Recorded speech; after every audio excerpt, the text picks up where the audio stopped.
Welcome to Shahi effect. ജാതി പട്ടികവർഗ വിഭാഗങ്ങളുടെ സമകാലീന വിഷയങ്ങൾ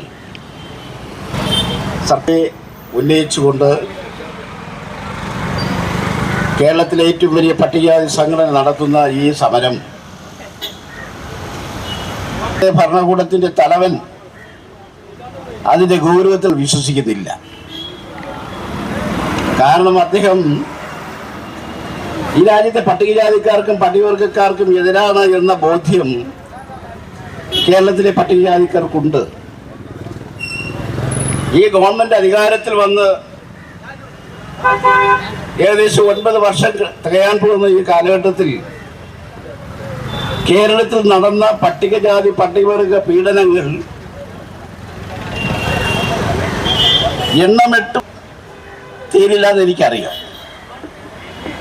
ഇവിടെ നേരത്തെ പ്രസംഗിച്ച എൻ്റെ സുഹൃത്ത് ചൂണ്ടിക്കാട്ടി കേരളത്തിൽ ഏകദേശം 687 പട്ടികജാതി വർഗ യുവതി യുവാക്കളെ നിഷ്കരണം ബലാത്സംഗം ചെയ്തു കൊല്ലുകയോ അല്ലെങ്കിൽ മറ്റു തരത്തിൽ പീഡിപ്പിച്ചു കൊല്ലുകയോ ചെയ്തിട്ടുണ്ട് ഈ ഗവൺമെന്റ്. ഒരന്വേഷണവുമില്ല. വാളയാർ സംഭവത്തിന്റെ പേരിൽ ആ കുടുംബത്തിൽ കൊണ്ടുപോയി മരണപ്പെട്ട ആ കുട്ടികളുടെ മാതാപിതാക്കളെ കൊണ്ട് കേരളത്തിൻ്റെ മുഖ്യമന്ത്രി ഈ കാല് പിടിപ്പിച്ച് ഒരു ചരിത്രവും നമ്മുടെ കൊച്ചു സംസ്ഥാനത്തുണ്ട്. അപ്പോൾ ഇതൊക്കെ നിലനിൽക്കുമ്പോൾ തന്നെ നമ്മുടെ സംസ്ഥാനം എങ്ങോട്ട് പോകുന്നു എന്ന് ചോദിച്ചാൽ തീർച്ചയായും നമ്മുടെ സംസ്ഥാനം കേരളത്തിലെ പട്ടികജാതി വർഗ വിഭാഗങ്ങളുടെയും മറ്റ് പൊതുസമൂഹത്തിൻ്റെയും താല്പര്യങ്ങൾക്കെതിരായി രാജ്യത്തെ മുന്നോട്ട് നയിക്കുന്നതിന് സവർണ ഫാസിസ്റ്റ് വർഗീയ ശക്തികളുമായി രാജ്യത്ത് ഇടതുപക്ഷ പ്രസ്ഥാനം കൈകോർക്കുന്നു എന്നുള്ളതാണ് യാഥാർത്ഥ്യം. അത് ദൂരവ്യാപകമായി പ്രത്യാഘാതങ്ങളുണ്ടാകും. നിങ്ങൾ കഴിഞ്ഞ നിയമസഭയിൽ കണ്ടതാണ്. നിയമസഭയിൽ കേരളത്തിന്റെ മുഖ്യമന്ത്രി നടത്തിയ ഒരു പ്രസ്താവനയുണ്ട്, പ്രസംഗമുണ്ട്. ആ പ്രസംഗത്തിൽ പറഞ്ഞത് ഇവിടെ കേരളത്തിലെ പട്ടികജാതിക്കാർക്കും പട്ടികവർഗക്കാർക്കും സംവരണം കൊടുക്കണം എന്ന് എനിക്ക് താല്പര്യമില്ല. ഇത് ഭരണഘടന നിയമസഭയിൽ പറഞ്ഞ രേഖാമൂലമുള്ള ഒരു കാര്യമാണ്. എനിക്ക് താല്പര്യമില്ല. പക്ഷേ സംവരണം കൊടുത്തില്ലെങ്കിൽ രാജ്യത്ത് എന്തോ സംഭവിക്കുമെന്ന് പറയുന്ന ആളുകൾക്ക് സംവരണം കൊടുക്കുന്ന കാര്യത്തിൽ എനിക്ക് വിരോധവുമില്ല. ഇത് തന്നെയല്ലേ അമിത്ഷാ പാർലമെന്റിൽ പറഞ്ഞത്? അമിത്ഷായും പറഞ്ഞത് വിദ്യാഭാരതമല്ലേ?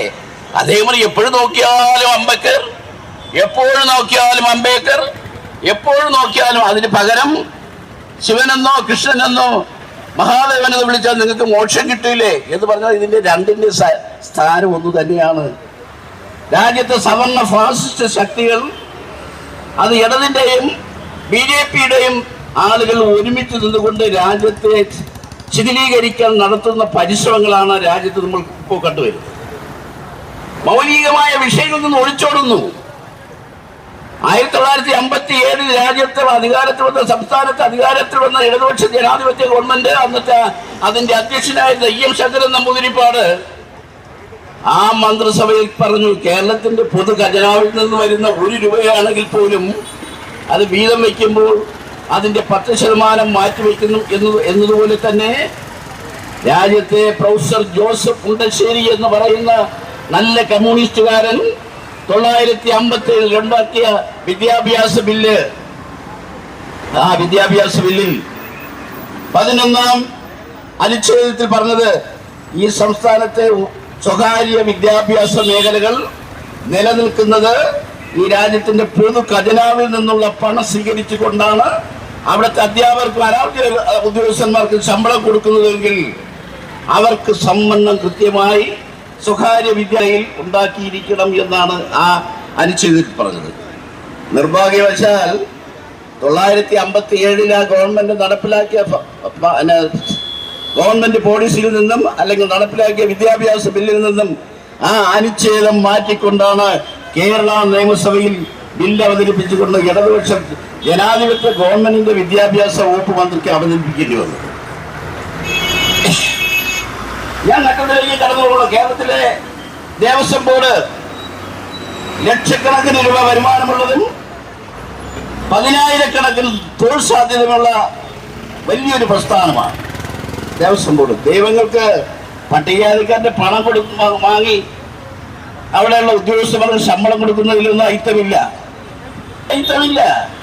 പക്ഷേ പട്ടികജാതികൾക്ക് ഏതെങ്കിലും ഒരു തൂപ്പ് ജോലിയോ അല്ലെങ്കിൽ ഏതെങ്കിലും തന്ത്രി ജോലിയോ മറ്റെന്തെങ്കിലും കൊടുക്കണമെങ്കിൽ അത് രാജ്യത്ത് ഐക്യം നിലനിൽക്കുന്നു എന്നുള്ളതാണ് സത്യം. അതുകൊണ്ട് തന്നെയാണ് ഇടതുപക്ഷ ഗവൺമെന്റുമായി ബന്ധപ്പെട്ട് ജി സുധാകരൻ എന്ന് പറയുന്ന CPM-ന്റെ ദേവസ്വം വകുപ്പ് മന്ത്രി ഉണ്ടാക്കിയ ദേവസ്വം ബില്ലിൽ പട്ടികജാതി വർഗ വിഭാഗങ്ങൾക്ക് അർഹതപ്പെട്ട സംവരണം അതിനകത്ത് കൊടുക്കണമെന്ന് പറഞ്ഞപ്പോൾ അദ്ദേഹത്തെ അയോഗ്യത കൽപ്പിച്ചുകൊണ്ട് കമ്മ്യൂണിസ്റ്റ് പാർട്ടി, മാർക്സിസ്റ്റ് പാർട്ടി, പിണറായിയുടെ ഗവൺമെന്റ് ആ മന്ത്രിസഭയിൽ അദ്ദേഹത്തെ പുറത്താക്കി. അപ്പൊ സംവരണത്തിന്റെ കാര്യത്തിൽ നമുക്ക് ഐക്യം കൽപ്പിച്ചു. ഞാൻ അവസാനം ഒരു ഉദാഹരണം കൂടി പറയുന്നു. നിങ്ങൾക്കറിയാം, കേരളത്തിലെ നല്ലൊരു മന്ത്രിയായിരുന്നു K. രാധാകൃഷ്ണൻ. കേരളത്തിലെ പട്ടികജാതി വർഗ സംഘടനകളെ തുണ്ടുകളായി മാറ്റുന്നതിന് ശ്രീ K. രാധാകൃഷ്ണൻ സോമപ്രസാദ് MPയെയും കൂട്ടുപിടിച്ചുകൊണ്ട് കേരളത്തിലെ പട്ടികജാതി സംഘടനകളുടെ സംഘശക്തിയെ തകർക്കുവാൻ ശ്രമിച്ച ആളുകളുടെ അധ്യക്ഷൻ എന്നുള്ള നിലയ്ക്കും അദ്ദേഹത്തെ ദേവസ്വം ബോർഡ് മന്ത്രിയായിരുന്നപ്പോൾ ഒരു അമ്പലത്തിൽ അദ്ദേഹം നിലവിളക്ക് കത്തിക്കാൻ നിന്നു. തന്ത്രി കത്തിച്ച നിലവിളക്ക് അദ്ദേഹം മന്ത്രിക്ക് നേരിട്ട് കൊടുക്കുന്നതിന് പകരം അദ്ദേഹം നിലത്ത് വെക്കും. ഇതൊക്കെ നിങ്ങൾ ഈ രാജ്യത്തെ പുതിയതായി പറയുന്നതല്ല, നിങ്ങൾ കണ്ടതാണ്. അദ്ദേഹം അതിനകത്ത് അമർഷമുണ്ടായി. കേരളത്തിലെ പ്രമുഖരായിട്ടുള്ള സംഘടനകൾ അതിന് പ്രതികരിച്ചത് ഇന്റലക്ച്വലായി ബുദ്ധിപരമായി കേരള പ്രസ്ഥാന ഐക്യം നടപ്പിലാക്കുന്നു. ആ മന്ത്രിയെ 3 മാസം തികയുന്നതിന് മുമ്പ് ആ മന്ത്രി കസേരയിൽ നിന്ന് മാറ്റി അദ്ദേഹത്തിന്റെ പാർലമെന്റിലേക്ക് പറഞ്ഞു. എന്താണ് നിങ്ങൾ ഉദ്ദേശിക്കുന്നത്? അതിൽ പാർലമെന്റിൽ പോകാനുള്ള യോഗ്യത ഇല്ലെന്നല്ല, അവിടെ ഐക്യം. അത് NSSന്റെ നേതാവ് സുകുമാരൻ നായരും ഈ രാജ്യത്തെ സമ്പന്നരായ വർഗീയ ഫാസിസ്റ്റ് ശക്തികളും BJP അടക്കമുള്ളവർ പറഞ്ഞു അദ്ദേഹത്തിന്റെ ഈ നിലപാട് ശരിയല്ല. മന്ത്രിക്ക് അങ്ങനെ അമ്പലങ്ങളിൽ കയറി നിലവിളക്ക് കത്തിക്കുവാനുള്ള സ്വാതന്ത്ര്യമൊന്നും കൊടുക്കേണ്ടതില്ല എന്ന് പറഞ്ഞപ്പോ മുഖ്യമന്ത്രിയും അതിനകത്തിരിക്കുന്ന ഏറാമൂളികളും വേറെ അഭിപ്രായമൊന്നും പറഞ്ഞില്ല. വളരെ ബുദ്ധിപൂർവ്വം അദ്ദേഹത്തെ മന്ത്രിസ്ഥാനത്ത് നിന്ന് മാറ്റി പാർലമെന്റിലേക്ക് ആലത്തുനിന്ന് പറഞ്ഞു വിട്ടു. അപ്പോൾ ഐക്യം ഇവിടെ ഇല്ല, പിണറായിയുടെ ഗവൺമെന്റിന് ഐക്യമില്ല എന്ന് വരുത്തി തീർക്കുകയും അവിടെ വാസവനെ ദേവസ്വം ബോർഡിന് മന്ത്രിയാക്കി. ഇതിൽ നിന്നും നമ്മൾ മനസ്സിലാക്കേണ്ടത് ബുദ്ധിപരമായി ഈ സംസ്ഥാനത്തെ ഐക്യം നടപ്പിലാക്കുന്ന ഒരു ഗവൺമെന്റാണ് പിണറായിയുടെ ഗവൺമെന്റ് എന്ന് പറയാതിരിക്കാൻ തരമില്ല. വർഗീയ ഫാസിസ്റ്റ് ശക്തികളുടെ പിന്തുണയോടുകൂടി വർഗീയ വിഷക്കലർത്തുന്ന വർഗീയ കാത് ഇളക്കി പുറത്തിറക്കിക്കൊണ്ടാണ് അദ്ദേഹം ഇപ്പൊ 3ാം തവണയും മന്ത്രി കസേര ഉണ്ടാക്കാൻ ശ്രമിക്കുന്നു എന്നാണ് ചില നാട്ടുവർത്തമാനങ്ങളിൽ നിന്ന് നമുക്ക് മനസ്സിലാകും. രാജ്യം രാജ്യം പഴയ ശിലായുഗത്തിലേക്ക് ഈ ജനവിഭാഗത്തെ തളച്ചുകയറാൻ കമ്മ്യൂണിസ്റ്റ് പാർട്ടിയാണ്. പിണറായിലെ പാറപ്പുറത്ത്, കണ്ണൂരിലെ പിണറായി എന്ന പ്രദേശത്ത് പാറപ്പുറത്തുണ്ടായ കമ്മ്യൂണിസ്റ്റ് പാർട്ടി അല്ല ഇന്നത്തെ കമ്മ്യൂണിസ്റ്റ് പാർട്ടി. പാറപ്പുറത്ത് കൊലപാതക രാഷ്ട്രീയത്തിൽ കൂടി വന്ന കേരളത്തിന്റെ മുഖ്യമന്ത്രി പടിയാലയുടെയും പുരയിന്റെയും പറയിന്റെയും കുറവന്റെയും ഉള്ളാടലിന്റെയും ഭവനങ്ങളിൽ അന്തിയുറങ്ങി അവിടെ അവര് കൊടുക്കുന്ന കഞ്ഞിയും ഭക്ഷണവും കഴിച്ചുകൊണ്ട് രാജ്യത്ത് കമ്മ്യൂണിസ്റ്റ് പാർട്ടിയെ വളർത്തിയെങ്കിൽ ഇന്ന് കമ്മ്യൂണിസ്റ്റ് പാർട്ടി രാജ്യത്ത് സവർണ ഫാസിസ്റ്റ് ശക്തികളുടെ കൂടാരത്തിൽ അന്തിയുറങ്ങുന്നു. നരേന്ദ്രമോദി എന്ന ഇന്ത്യയുടെ പ്രധാനമന്ത്രി എടുക്കുന്ന തീരുമാനങ്ങൾക്ക് അനുസൃതമായി കേരളത്തിന്റെ മുഖ്യമന്ത്രി ചലിക്കുന്നു.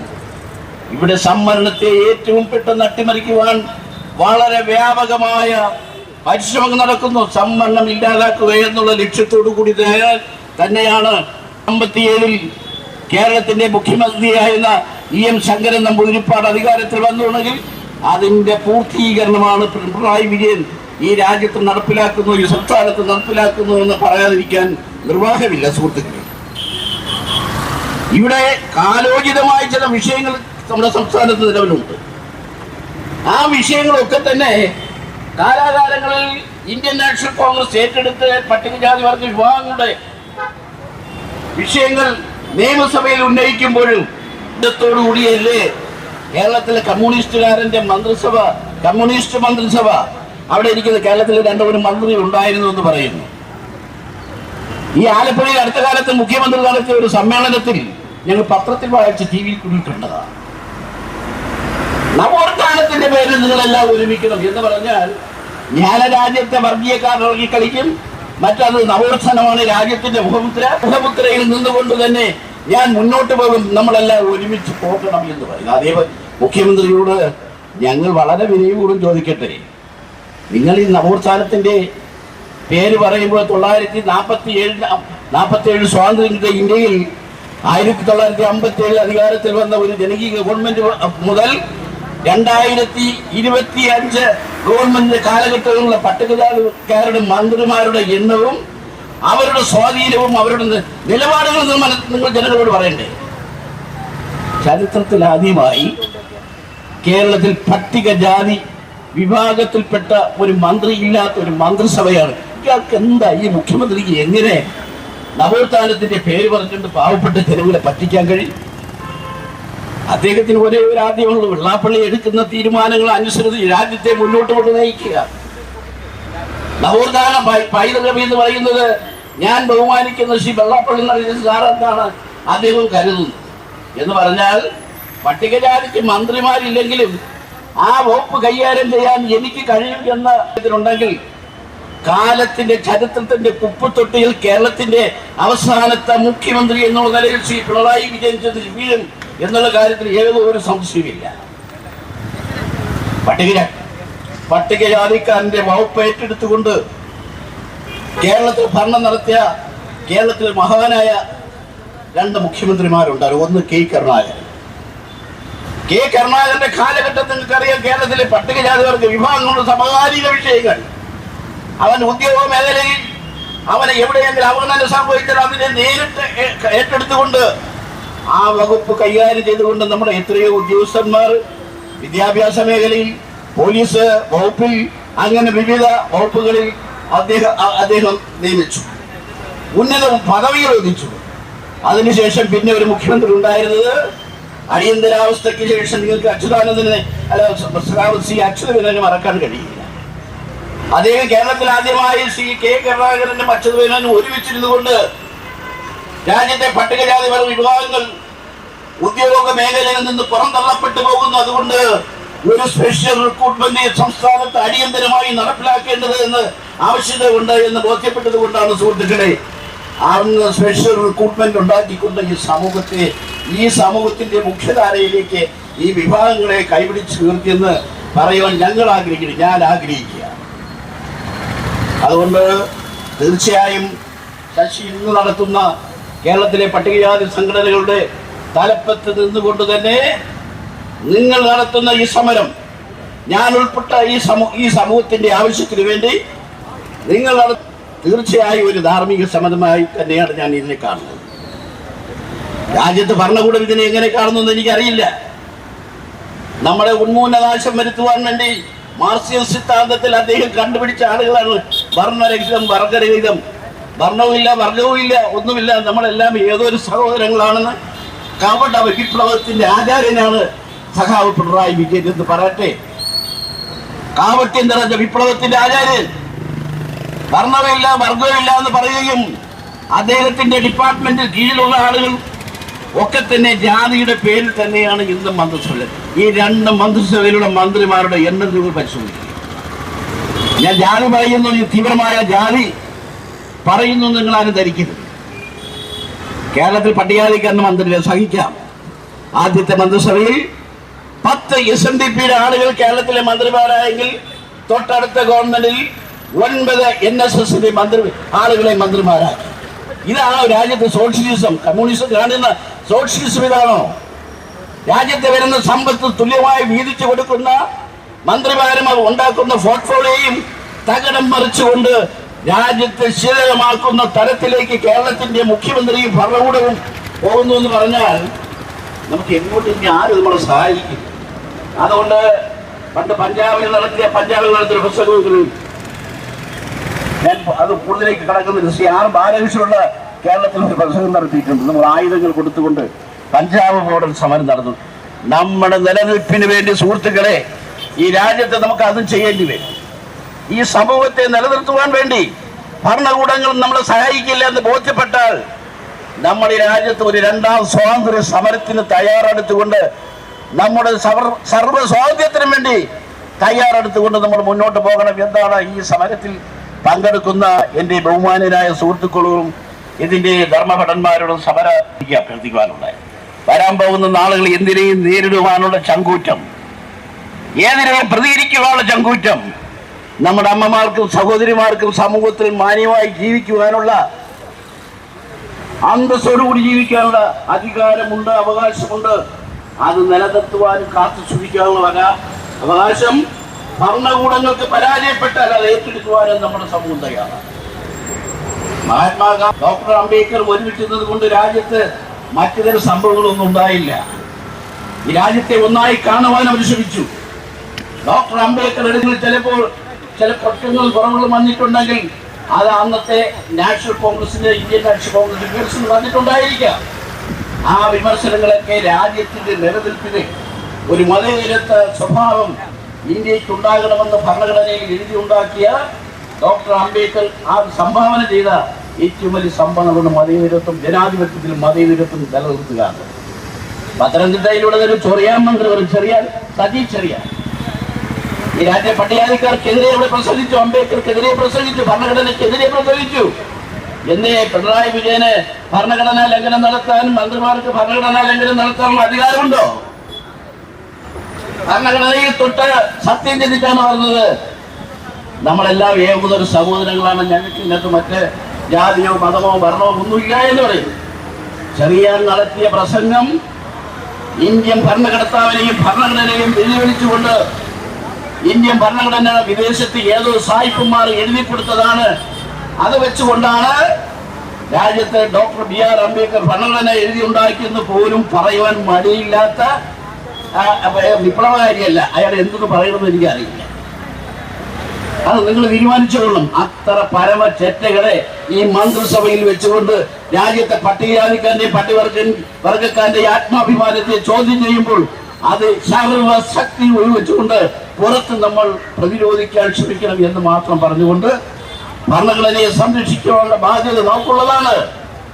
അല്ലാതെ നമുക്ക് ജോലിയിൽ സംവരണം തരണമെന്നുള്ള രീതിയിലല്ല ഇന്ത്യയുടെ ഭരണകർത്താവ് ഡോക്ടർ BR അംബേദ്കർ ഭരണഘടന ഇനി ഉണ്ടാക്കി. ഈ രാജ്യത്തെ സർവ്വവിധ ആളുകൾക്കുമുള്ള തുല്യമായി ജീവിക്കുവാനും തുല്യമായി അവരുടെ അവസരങ്ങൾ ലഭിക്കുവാനും രാജ്യത്തെ ഒന്നായി കാണുവാനും ആഗ്രഹിച്ചുകൊണ്ട് എഴുതിയ ഭരണഘടന നിലനിർത്തിക്കൊണ്ട് മുന്നോട്ട് പോകാനുള്ള അവസരങ്ങൾ അത് നഷ്ടപ്പെടാതെ കാത്തു സൂക്ഷിക്കുവാനുള്ള ഉത്തരവാദിത്വം നിങ്ങൾക്ക് എനിക്കുമുണ്ട്. അതിനുവേണ്ടി നമുക്ക് ഒരുമിച്ച് പണിയെടുക്കാം, ഈ രാജ്യത്തിന് വേണ്ടി ഒരുമിച്ച് പ്രയത്നിക്കാം എന്ന് മാത്രം പറഞ്ഞുകൊണ്ട് ഈ സകല സമരത്തിന് എല്ലാവിധ ഭാവുകളും നടന്നുകൊണ്ട് തീർച്ചയായും എന്റെ കഴിഞ്ഞകാല ജീവിതങ്ങളെല്ലാം ജാതിവർഗ വിഭാഗങ്ങളുടെ സമകാലീന വിഷയങ്ങൾ മുൻപന്തിൽ പോരാട്ടിയ ഒരു പ്രവർത്തകർ എന്ന നിലയിൽ നിങ്ങളോടൊപ്പം എല്ലാ കാര്യങ്ങൾക്കും ഞാൻ ഉണ്ടാകുമെന്ന് മാത്രം പറഞ്ഞുകൊണ്ട് നിർത്തുന്നു. നന്ദി, നമസ്കാരം, ജയ്.